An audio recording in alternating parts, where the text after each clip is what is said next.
practice more. This is a Beyblade. It may seem like just a plastic and metal spinning disc made for kids ages 8 to 12, but it actually has the power to change the world. I know you're all here to see me talk about future designs for Beyblade characters, but it's a little deeper than that. Let me show you something. 3, 2, 1, ready? Oh no, guys, it's Broadway!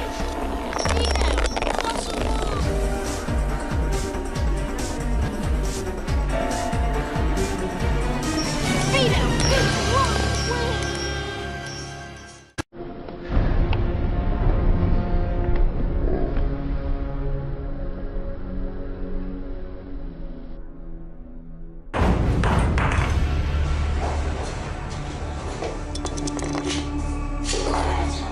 You're just a little kid.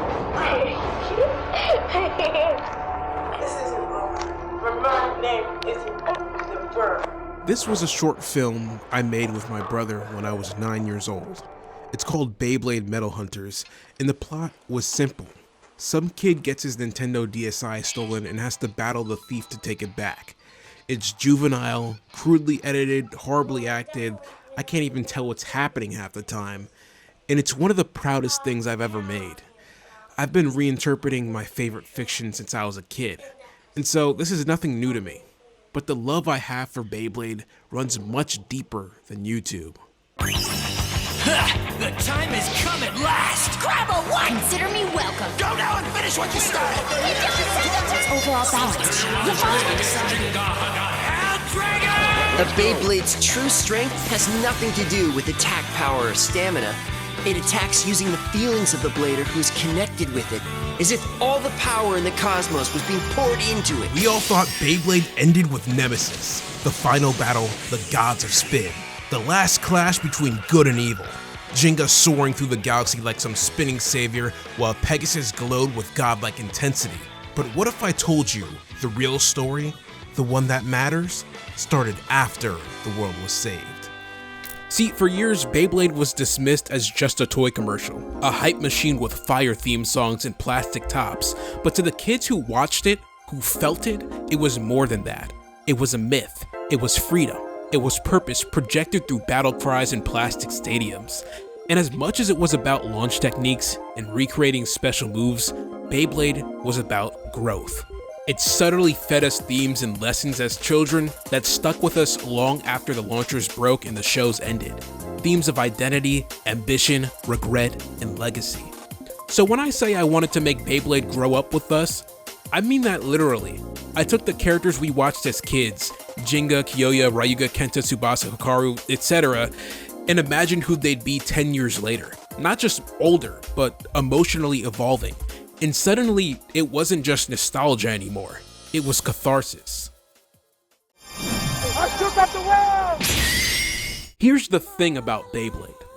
A lot of the characters' arcs never really finished. They were sacrificed for pacing, product cycles, or just plain writer apathy.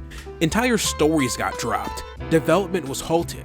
And although the show generally ended on good narrative terms, characters who should have become more important than they were got benched like they were nothing.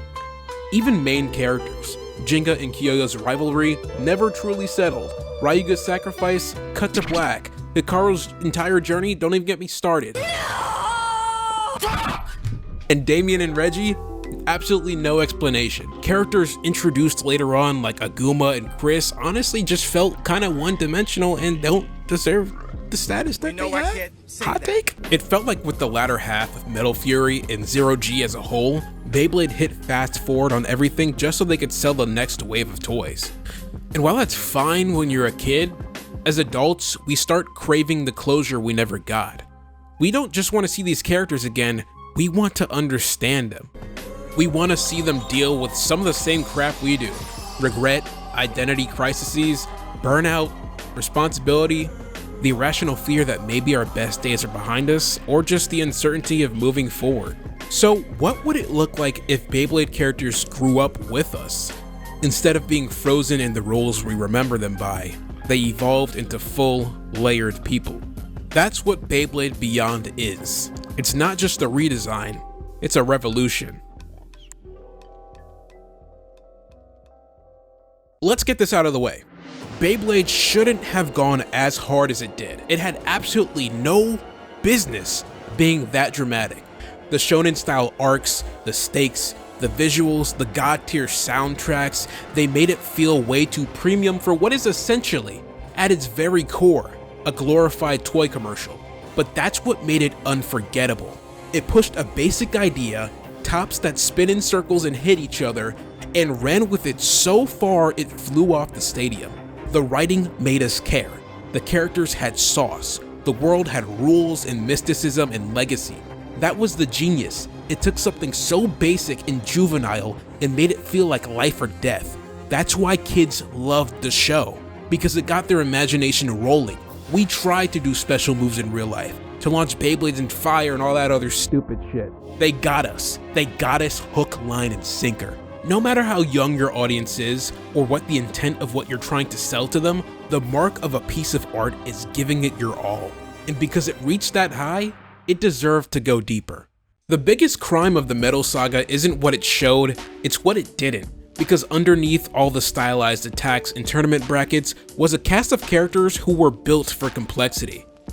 Kyoya, the lone wolf with unresolved envy issues, finally beats Jenga, or so we would theorize because they never bothered to show it. Ryuga, once the living embodiment of dark power, sacrifices himself for another and fades away. But is he at peace, or just lost? Hikaru, who had so much potential for strength, gets sidelined so fucking hard that it's like the writers forgot she existed. And Damien was built up as an unhinged, soul-crushing antithesis to Jenga, only to be discarded the second Spiral Force was destroyed. These aren't characters you should move on from, these are characters you dive into. And then there's the world itself. Beyblade's lore is secretly cracked. Like, why does Reggie's dark power work differently from Ryuga's? How does the Hades Gate let you drag someone into hell and back if its bay was created artificially? Like, what the hell is the Dragon Clan? Why are there pocket dimensions powered by Bay Spirit? None of it ever gets fully explained. It's all hinted at, just enough to be very interesting, but never fully explored. So I asked, what if it was? What if the underworld was real and Damien ruled it? What if Beyblades did evolve with the Blader, not just through the star fragment, but with everyone? That's when everything clicked. In Beyblade, the powers aren't just aesthetics, they're metaphors. The dark power is unresolved fear. Hades' Gate is self-destruction. The idea that some people would rather trap themselves in misery than face reality. Battling is more than competition, it's reconciliation. It's how characters confront who they were, who they've become, and who they still might be. The bays themselves evolve with their users, physically, emotionally, and spiritually. Despite what TikTok and YouTube Shorts and even Beyblade fan wikis will tell you, Beyblade characters have no defined canon ages. The original creator of the manga has explicitly specified that. So I'm gonna do what every reliable artist does and start making shit up. Logically though. The reason why this even matters is because I want to design these grown-up versions of the characters accurately, and we can obviously tell that a blader like Tiffy is nowhere near the age of a blader like, I don't know, Deshine or Argo.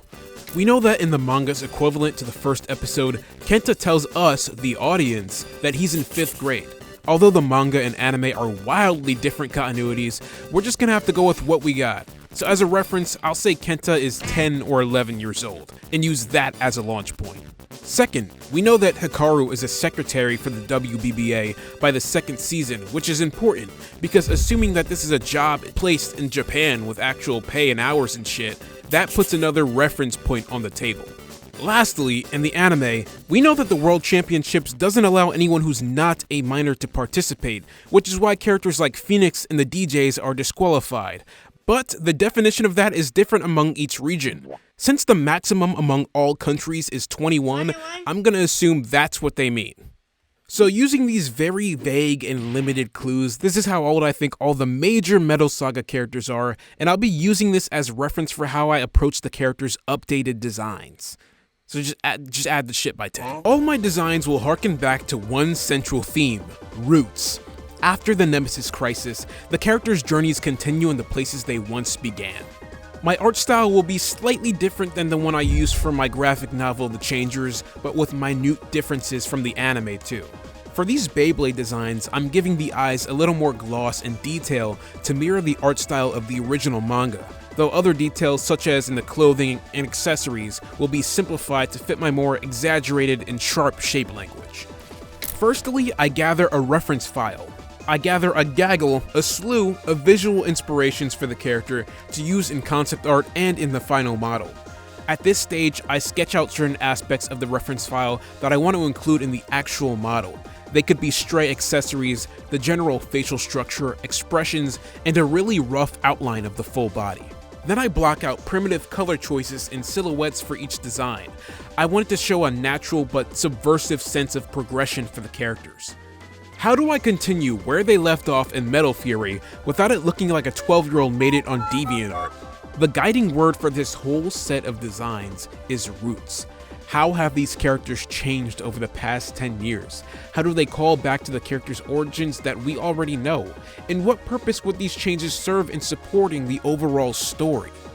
Now that I have all the proportion marking out of the way, I used the sketches I made on paper to inform how the actual model sheet is gonna go down. Usually I would start the sketches for each character on their own file, but this time I want to see all of them side by side to ensure that the silhouettes and shape languages are distinct enough from one another. You'll also notice that my approach to stylizing these characters is a little different from how I went about it before. I felt that the deceptive simplicity of my old art style was hindering how accurate these characters looked compared to their source material. It works great for something created for it, but for Beyblade, I felt that I needed to take a different approach. Let's check in with some of our bladers. Jinga Hagane, after defeating Nemesis and rejecting the title of #1 blader, went rogue. Now he travels alone to search for the strong opponents he sensed while absorbing every Bey on Earth to fight Nemesis. He does burger vlog reviews, fights in remote tournaments, and avoids fame like the plague, trusting in his friends to carry the role of Beyblade's heroes.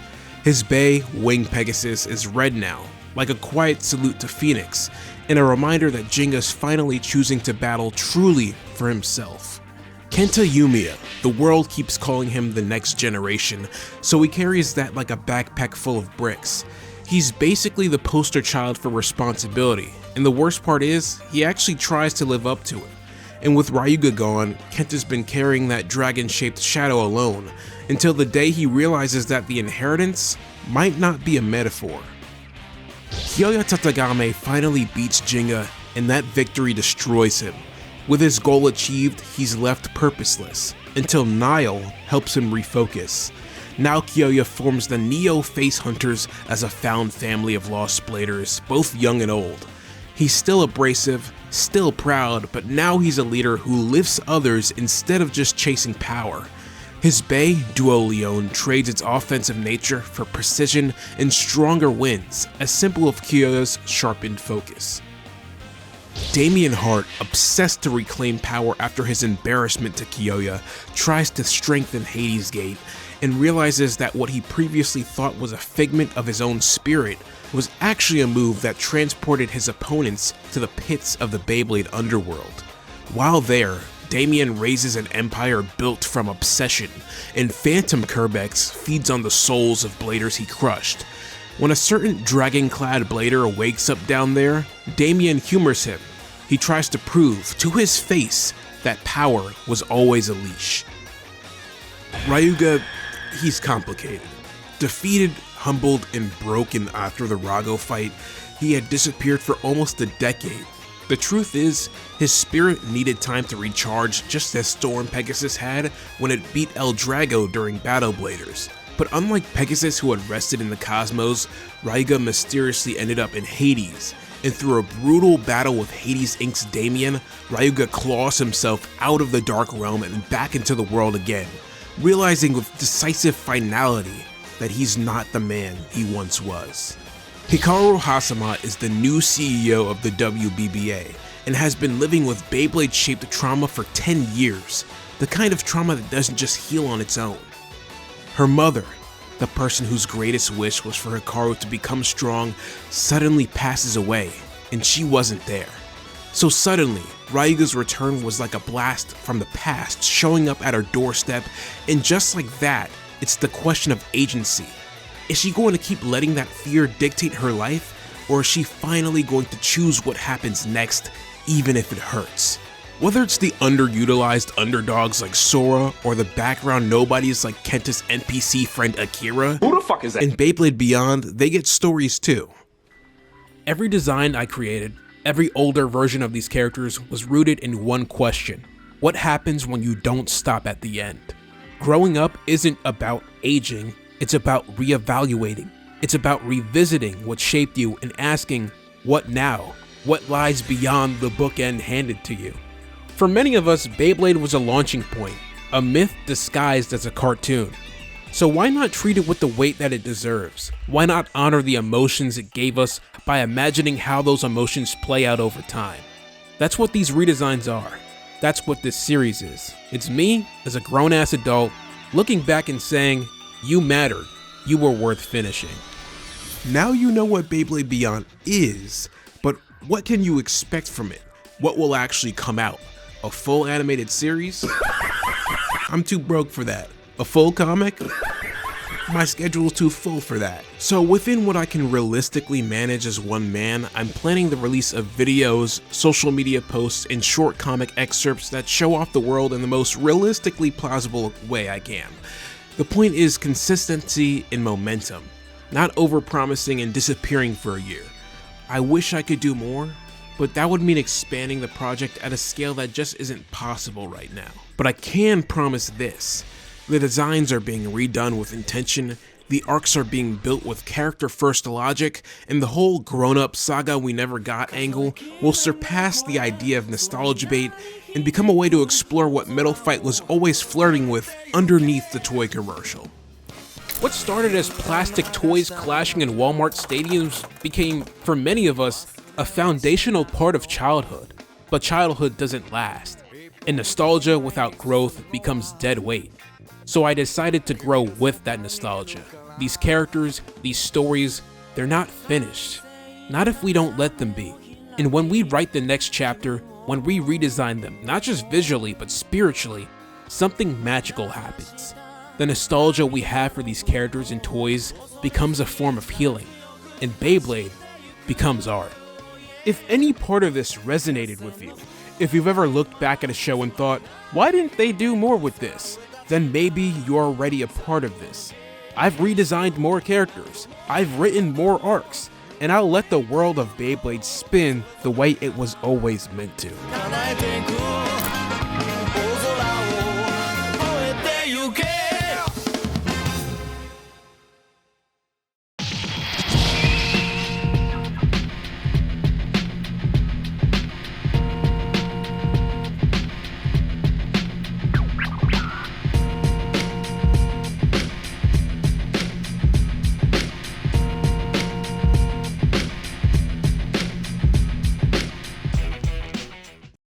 That's it, buddy.